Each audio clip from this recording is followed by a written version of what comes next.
mboka boza partout dans le monde, bana ya République démocratique du Congo, ba habitants ya Congo central, précisément na Kikonzi, tozalaki wana na émission na biso ya environnement, toujours Sikshira Bakayamba TV makambo ezali.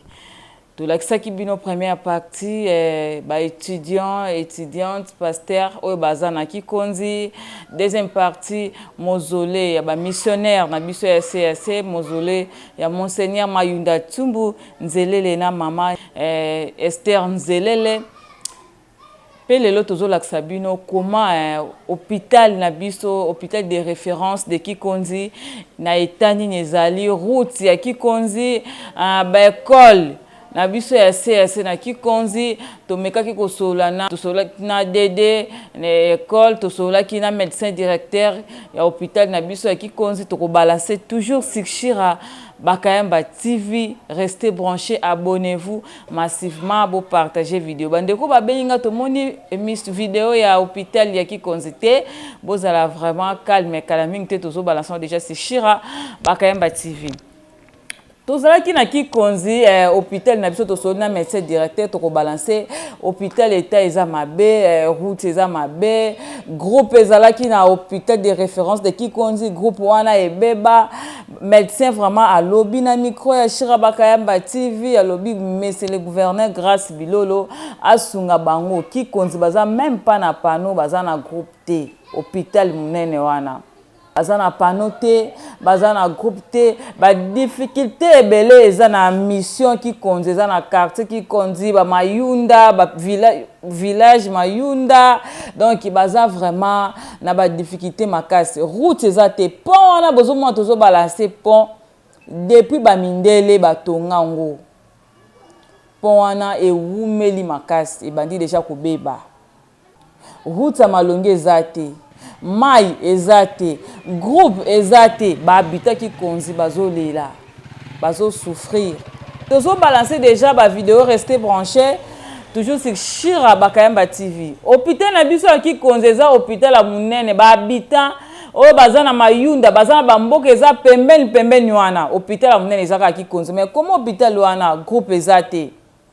Ba matériel, ba lit to balancer ba li bozomona et comment déjà ya kala o ba mindele batika ba mindele déjà bakufa mais ba li talaka ba mindele bakufa ba li wana siko eza netani attention to bito gardango vraiment jalousement mais c'est gouverneur Grâce Bilolo beta tour na Kikonzi ba habita Kikonzi bana na ya Kikonzi ba ko sepela makasi oyeba ba besoin oyo baza nango.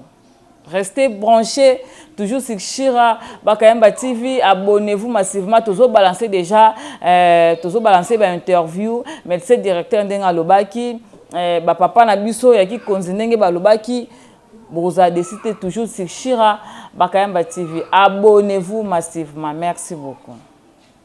Ben tournote ya Shira Bakayamba TV bana CAC bana Kikonzi na ebite bana Kikonzi babenga bango banani pour ba maduda kuna babenga ba madudouin awa Kikonzi toyeba kaka tozana médecin directeur ako expliquer biso tozana hôpital na biso ya Kikonzi tokosola na docteur a expliquer biso depuis quelle année et hôpital oyo ezana Kikonzi ba difficulté nini bazana ngo à hôpital. Vraiment abonnez-vous massivement toujours Sikshira Bakayamba TV. Bonjour docteur. Bonjour. Oui, qu'on s'est présenté.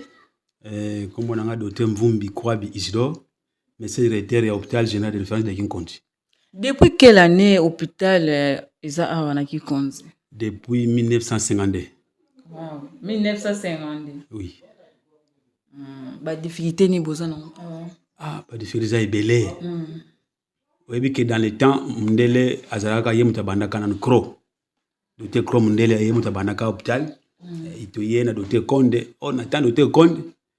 Ba makamezela ki mo bien. Si qu'on attend bisto ye ba difficulté bande belé radio nanu et ça la soute. Pona groupe ezate munene. Échographie pe ezalaki 10 ans après bon à peine tout ça que échographie. Ba biloko nyonso comment net et comment ya kala. Ba mbeto, ba mousse, ba biloko donc na moi effort na biso mo tozo fournir ya tozo sala et ça la ki monine mais sinon pour le moment tozo kokate ba difficulté belé Alors, ceux qui te reposent, tu vas aider biso. Là, ce serait mieux. Parce que, poto, qui conduit son dengue zalaki na kala. Qui conduit auto, yo kaka basango na kala, vraiment. Qui conduit na kala, poto comment ça qui conduit na kala. Il faut que tu vas aider. Mpona koloba, mbongo oyo bapesaka na l'État, oyo babengi subvention, eyaka juste. Pourquoi eyaka te? Dernière fois oyo bazwaka subvention, document moko nde ezomonana te, retrait ya mbongo na banque. Yango nde ezomonana te, mais badocument mosusu wana ezali. Alors jusque là toza bloqué. Or soki mbongo wana ezalaka chaque mois, chaque trimestre, eyaki aide biso makambo ebele. Mais ti ozomona biso boye, malgré mpona kosala badémarche wana ezosenga nini? Badémarche wana ezosenga au moins bakonzi tel que na kini réunion ya suka tozalaki nango na boma. Papa moko aza na kini kombona na bosani, alobaki normalement au moins il faut komata na kini parce que soki basali badémarche na banque komona nango après continue parce que siko toyebi te est-ce que pour le moment est-ce que mbongo wana bazwaka na bato mosusu ou bien bakatango, mais sinon ndenge azomona baninga na biso hotel mosusu bazwaka ngo déjà. Na Kikonzi boza na hôpital ebele? Kikonzi hôpital moko kaka eza awa. Okay. Et puis hôpital oyo eza hôpital kaka ya CAC moko. Hôpital général de référence de la communauté. Ezaka moko na même bata catholique bayaka kaka na hôpital ya CAC. Mona compte na biso oyo. Ba église nyonso bayaka. Parce que toza hôpital général awa, centre moko eza liboso kuna mosusu mike ezali. Mais hôpital monene ezaka awa. Général ezaka ka awa. Eza awa. Mais ndesi ko lobby l'unique hôpital de la CAC, la communauté de référence. Soki batu bakomona na bako aider biso. Poto zongi sa image ya kala. Poto zongi sa image ya kala. Donc bon, yo en tant que journaliste koyeba batu oyo bazamo nini. Non, ba hôtel vidéo hein. OK, comme ça ba ressortissant qui konzi baza ebele ba kuma pe ba cadre ebele to ko citer ba non na bango te. Yango tozo benga na ba cadre nyonso oyo ya Kinkonzi. Bozwa pe traitement awa. Voilà, ba oyo ba yebi Kinkonzi ndenge zalaka na kala. Ba luka moye atana muke. Mai guti ya mai zokite na verre, ata muke mte verre wana kutonda nango. Donc oyo azio ata musi moko ba pesi biso zio. Oyo ata mo drama ko apesi biso kozwa. Donc to senga na bango mutu nyonso azala sortir Kinkonzi ata sortir Kinkonzi te mais uta communauté. Oui. Ba aider biso pour tous moyen ko sala toke na moi. Donc ton numéro de téléphone na. Numéro de téléphone nanga eza 084 plus 243 84 229 57 plus 243 84 229 57. Eza la WhatsApp, eza la Orange Money, eza kokuna. OK, merci beaucoup. Makeli Katsumbo Jean-Claude, naza superviseur na zone de santé à Kinkonzi. Nazali awa depuis 1986. Zone de santé à Kinkonzi est bandée en 1982 avec la présence du docteur Konde Mwanza qui malheureusement est parti. Et aujourd'hui, nous avons le docteur Marquis Mavinga Kyunga. C'est lui le nouveau médecin chef de zone qui a remplacé docteur Beken qui est mort. Alors, la zone de santé de Kinkonzi a une superficie de 1400 km². Elle compte 11 aires de santé, dont 9 se trouvent dans le groupement, dans le secteur de Madouda, et à peine 2 sont dans le secteur de Mbanga. Donc vous verrez que le bureau central de Kinkonzi est vraiment excentrique par rapport. Ok, je disais que la zone de santé de Kinkonzi, le bureau central de la zone de santé de Kinkonzi est vraiment excentrique par rapport à la zone de santé entière.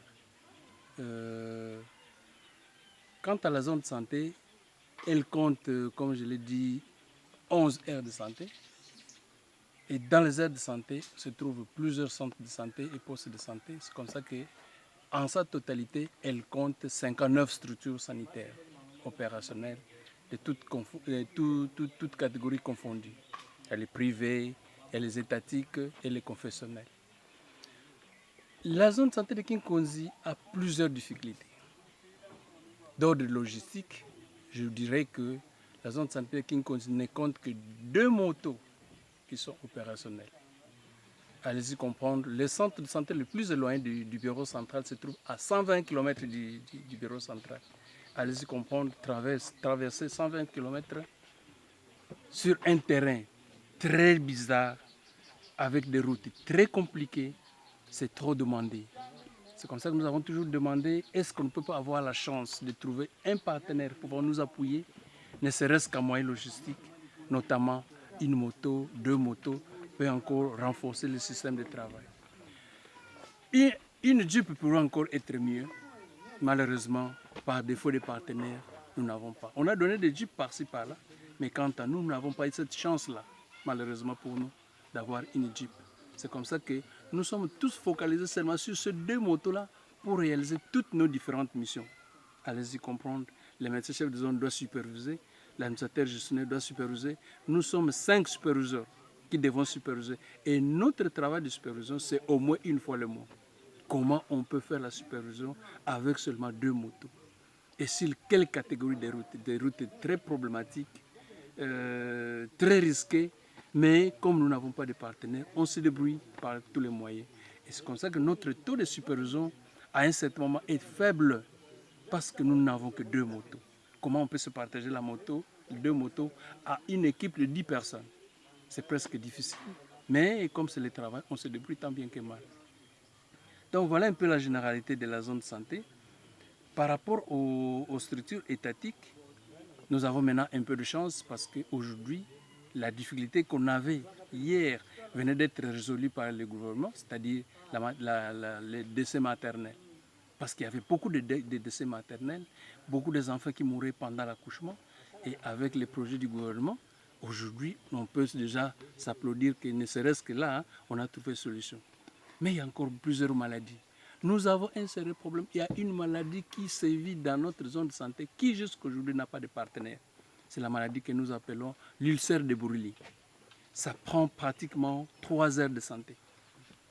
Il y a plusieurs malades. C'est vrai qu'on n'a pas encore dénombré tous les malades, mais il y a plusieurs malades qui sont dans les coins, abandonnés à leur triste sort parce qu'il n'y a pas de prise en charge. Mais comme nous n'avons pas de partenaires, on se dit, que vont devenir ces gens-là? Le second problème qui reste encore un problème majeur, c'est l'eau potable. Nous avons plusieurs aires de santé. Sur 11 aires de santé, nous avons 4 aires de santé où il n'y a même pas possibilité d'avoir une source d'eau. Alors que la population doit consommer de l'eau potable. On se dit, qu'est-ce qu'il faut faire? Peut-être tenter, chercher des projets de forage de puits. Or, ces forages de puits, pour avoir ces projets-là, c'est un peu difficile. Il y a quelques sources que nous avons à l'interne qui, malheureusement, comme nous n'avons pas de partenaires, ces sources-là restent non potables parce que ce n'est pas aménagé. Si on peut avoir quelqu'un qui peut nous appuyer pour aménager les sources d'eau se trouvant dans les aires de santé, ça sera encore un plus pour nous parce qu'il y a beaucoup de cas de diarrhée liés à l'eau potable. Le second problème, c'est la lèpre. La lèpre, c'est vrai qu'on a éradiqué la lèpre dans plusieurs zones de santé, mais chez nous, ici, encore un problème sérieux dans la zone des cas de lèpre. Nous avons également aussi 3 aires de santé où il y a des foyers de lèpre. Depuis 1986, nous avons commencé à détecter plusieurs cas de lèpre que nous avons déjà mis sous traitement. Mais les poches de résistance, les poches foyers, il y a des petits foyers que nous n'avons pas encore atteints. Et nous sommes en train de chercher des partenaires pour nous aider comment atteindre ces foyers-là, comment avoir ces malades-là, leur mettre en traitement comme ça, ils vont jouir de leurs avantages en tant qu'humains. Voilà un peu le gros problème que nous avons. Donc, en bref, c'est un problème logistique. Nous n'avons pas les moyens de déplacement. Les maladies prioritaires, il y a d'abord le paludisme, qui est une maladie très courante presque partout sur l'étendue de la RDC. Il y a la tuberculose, qui est encore un problème, mais aussi les cas de diarrhée, surtout des enfants de 0 à 5 ans. Et ce cas de diarrhée amène plusieurs cas de décès également. Un problème d'ulcère de Brûlis dans 3 aires de santé qui n'a jamais été pris en charge. Nous avons essayé de contacter plusieurs partenaires, mais qui jusqu'aujourd'hui n'arrivent pas à nous appuyer. Les malades sont restés à leur triste sort dans la communauté. Il faut voir un cas de brûlis. Non, il faut avoir un cœur pour supporter les regarder. Malheureusement, nous n'avons pas de soutien. Nous sommes à la recherche de soutien pour appuyer la zone de santé, tant bien que mal. Le numéro de téléphone, c'est le 085 52 26 216. Toujours un message dans son excellence, monsieur le gouverneur de la province du Congo central, Papa Grace Bilolo. Alors, ngai nazali révérend pasteur Paul Mbumba Paula. Naza pasteur assez awa na Kinkondi. Bapesa nga responsabilité ya kozala chef de la mission. Alors, tozana ba difficulté mingi awa eza esika ya CAC, mais ba difficulté o to présenter eza difficulté ayant trait na population directement na population. Et là, le bosso hôpital ekotaka mutu nyonso. Confession religieuse nyonso mutu nyonso akotaka awa. Alors ba problème eza na hôpital. Mais tozui oyo ya makasi ya liboso pont oyo alakisi biso awa. Eza po ya kala depuis ta ba mindele ba docteur Cro ba mama Thomas ba lekaki ya kala. Donc il faut kobongisa yango pona ko permettre ba malade ba kotaka facilement na hôpital. Et puis pour yango na C eza na ba tuyau oyo memaka mai. Lelo oyo tozana richesse ya mai na Kinkozi mais uta musika ba mindele ba sala. Donc il faut kobongisa pont oyo. Ya mibale hôpital général de référence ya na milieu oyo Kinkozi à part ba kizo eza kuna. Alors baza pena ba appareil oyo zoko senga courant ya makasi. Donc ezate ba groupe amike, il faut groupe minene. Alors il faut groupe ezala et groupe ne ko sala ba appareil wana e ko sala sa pe Kinkondi na population nyonso oyo bazana bango PC ya CT ba kogi pe ko sala na yango. Ya misato oyo leki makasi. Hôpital général de référence ezana ambulance T. Tango ba pesa ba ambulance ba ba leka ba pesa Kinkondi te biso tozalaka. Donc soki toko kanisa parce que malade nyonso akoza na problème akoko ya. Nayebi ke olingaka biso pe tolingaka yo nano yete me yoka message. Alors biso totinda le message pe totindaka ba message dernièrement totindaki correspondance et komaki na makambo misato oyo. Alors yango tolingaka yo mingi tolinga ko soutenir. Nayebi ke nano yete me message ya biso oya mangoli susu parce que ba mususu pe ba lekaka awa ba lekaka awa. Alors eza milieu monene toza pe na bureau ya zone de santé rurale awa. Donc vraiment ba passe ezali donc eza milieu moko il faut ko soutenir yango pote etombwama parce que ezali kati na Congo central. Donc papa tolingi yo mingi nzamba sunga yo osunga biso osunga pe balinga mususu mais biso to lancer que alarme parce que c'est urgent bani o misato tolingi. Voilà nzamba sunga yo abatela yo okende liboso. Pont oyo et baby. Depuis quelle année basala pont oyo? Plus ou moins dans des 60 hein. Wow. Dans des 60. On moni bati oyo. Ti oyo mai we uti na source elekela awa. Mai uti na château ezongele awa. Soki katani na batio mai katani na kati ya hôpital kaka teme qui continue ça. Donc surtout qui na se kuna komona pylône moko ko déjà. Et puis ba châssis oyo ekukana. Tomeki ba kokosa mikanda na ba politicien mais jusque là toujours à ta réponse. Donc moi na Kinkondi no sayebi pont oyo no sayebi ki ayaka na Kinkondi ayebi pont on ndenge zali. Donc ndenge to tala pont oyo soki ke mama koki muke zali ata mombongo libaya nini. Est-ce que déjà gouverneur moko akoma awa depuis ba gouverneur nyoso baleki ya Congo central ba kota parce que baba no pesa kana ba groupe moni courant ezalaka na kala au moins na gouverneur tel a fait ce groupe tel il a plus de 3 groupes pesa na ba gouverneur mais ça la soute. OK ça la soute mais oya sika na côté wa ngai docteur Mvundi kwa Bisidor médecin directeur na hôpital général de Frère de Kinkondi na beleli na papa gouverneur Grace Bilolo atala biso bana na bandeko na ya CAC to soutenaka mingi na nyonso mais to zubele pona nini po atala biso pont oyo lekisaka malade banda na ngambo una tina ngambo kotoyo pont oyo baby mais to meki na kokosa mikanda ezo simba te mais ye en tant que mwana na biso kotoyo ndeka na biso kotoyo na yebi ke akotika biso te en plus hôpital général référence to zangi ata groupe ezate ata ambulance eza te biloko ebele ezangi courant donc courant ko peut groupe mais na groupe yango ko aider biso ça c'est biloko mosusu yango wana lobi ke no na naza représentant ya bato nyonso hôpital na ndambo ya bato kinkonji mais soki akotika biso te asalisa biso vraiment ekosala eloko moko abe na kati ya communauté ya Kotoyo na souhaiter bonne chance et puis à raisonner pour na bana na ye salle d'opération yango yo c'est de salle d'opération tu bana kuna ye boye longoli bilamba awa tutiki nyonso kuna tubimi tuye awa tusokole maboko awa tusokole maboko awa après awa soki nani osokoli te nani nini te ozala eloko motuti na mboko te kokoda te yesu kofongola moko toza na deli oyo bamindele batika oyo bamindele batika natana oyo kotemaka susu te bien te donc nyonso yango oza baminde nyonso bale oyo esalaka et puis oyo eza bapistole électrique eza mibale baboite tosala oyo sala d'opération na biso échographie eza na sika eza na sika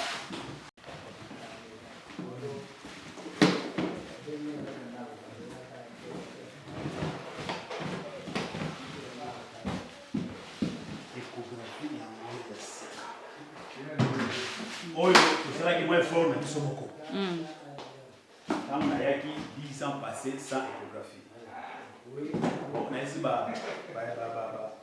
baninga na tokanga motema tosomba échographie tosombaka échographie yango tosali les difficultés na yango ya radio mpe eza kotomekaki groupe tosombaki moko moka moke ezofaire fonctionner mais il faut entretien maintenant c'est alobaki il faut au moins 500 $. 500 $ sur le nitioyo pour te zongo eza mongolo osoki tozi 16 $ wana tobengisi technicien aye asa et to relancer parce que beaucoup de sommes bana moi 3.4 3.5 de ça il faut au moins 500 $ pour faire l'entretien bongo ezate mais sinon échographie ça qui 10 ans sans écho mais toujours qui moi écho ya moi tout ça les ici projet ya clinique pastorale mais il est là ezalaka boye ici là parce que moto bana projet akenda donc normalement so ba moyen ezalaka bato si sango passer non ça kozala internet il faut ajouter le traitement awa opérer pe na kati awa au stade na dans le privé et voilà net privé clinique privée wa pasteur donc mais dans ndenge ça ba moyen ezalaka pour na aussi sango là c'est le diacre responsable. Bonjour papa. Bonjour.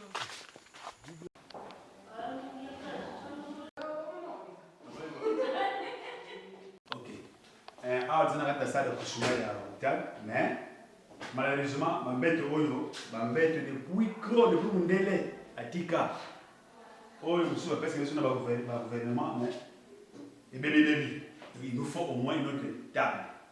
Mais nous sommes tous obéis là pour na surtout que les soumis nous avons fait tout ça si bien donc oyo et bien ici bana ba musuba comme ba ministre ba préfet ba médecin ba bodimela out mais bête oyo vieillir ba ministre bo kanisa ta place bobima vraiment donc awa ça d'accouchement donc ils ont ça d'opération na mokuna mususu on a maternité kaka donc kinkonji oyo kinkonji nda yango oyo place oyo président tene ba ministre ba député ba vote media donc osunga biso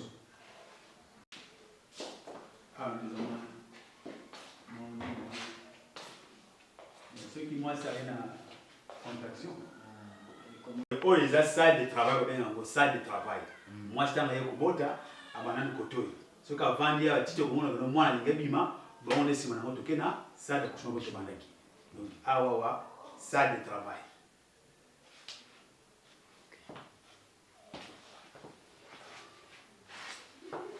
césarienne voilà comment on au fêlé continuer à vivre naïe sans profiter l'eau on est à grâce présidentielle oh ils a salle il y a basoka vivre na salle de pression kuna na salle d'accouchement malamoko aye awa eza la boti normale eza la salle la boti na césarienne aye awa mais grâce moko eza lokola maternité comme na au fêlé ce que si ne ko ce que bikone ko abimi sans profiter l'eau comme côté parce que on est à grâce présidentielle à salle qui pour la maternité au fêlé na basi nyonso donc awa bango baza awa basi ya kobota merci eza ça de mort ce qui mutakufi et que famille nano bayete tozui ebembe te okotsa awa ti lobi na tongo famille aye azui ebembe amemi na mort malgré eza molili metela kaka eza bakotsa mwinda te po tena kura te groupe eza te.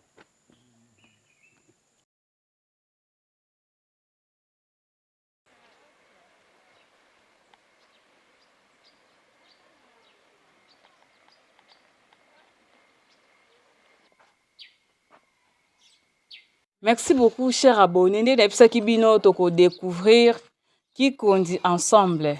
Tous na institut qui conduit, tous na papa na biso, bako se présenter pour toi babango, aza directeur, aza DD, aza DA. En tout cas, restez branchés toujours sur Chirabakayamba TV. Bonjour papa. Bonjour. Oui, qu'on se présenter kombo nani pe tous na village nini. OK, ngai kombo nanga Albert Poiti. Naza directeur des études à l'Institut Kinkonzi. OK, papa, na Institut Kinkonzi, depuis quelle année batonga école oyo? Batonga école oyo depuis 1976. 1976. Et ils en ont option combien? Et ça en a 3 options. Option pédagogique, option sciences et puis com et gestion. OK, besoin un nombre ya bana combien ba élèves ba aza combien? En tout cas ba élèves baza pour aujourd'hui tozana 390 élèves. OK. Est-ce que l'institut obobimisa pe ba cadre oh lelo baza na République démocratique du Congo bobimisa ba ministre ba député baza pe na institut qui compte? En tout cas baza ebele. Oui, vous citer pour te pesa ba mo ba salutation ba mo na pe institut na bango. Baza ebele so totangi ba docteur Bodi ba bimela awa ba docteur Michel Dissonama baza bato awa ba ressortissant ya école oyo ba yepe akoyedenga mpona kotanga. Oui papa avancé. Oui ko aider biso banani batanga. En tout cas baza ebele. Maman Anastasie Masango. Oh maman Anastasie pe sali maman Anastasie. Yepe atanga awa baza bango ebele ba docteur mosusu bazali ba docteur Dissonama ndenge papa de alobi baza ebele. Et ça toujours école na biso ya CS, il faut qu'on préciser ba ndeko na biso ba yi. Ça école na biso ya CS. OK, merci beaucoup. Ba difficulté ni bozana nango na village qui compte.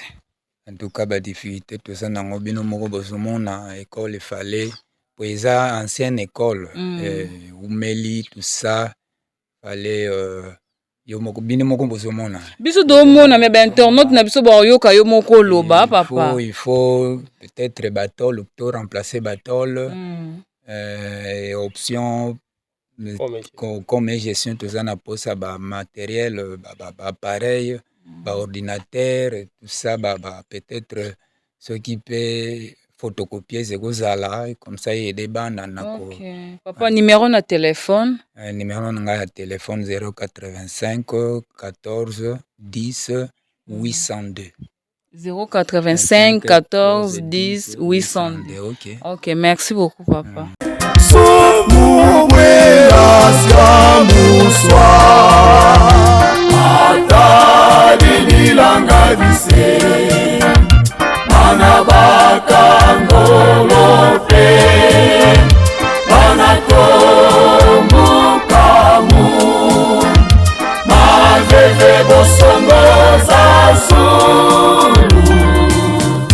Banazao, la lengua no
fumuye susika kusamisa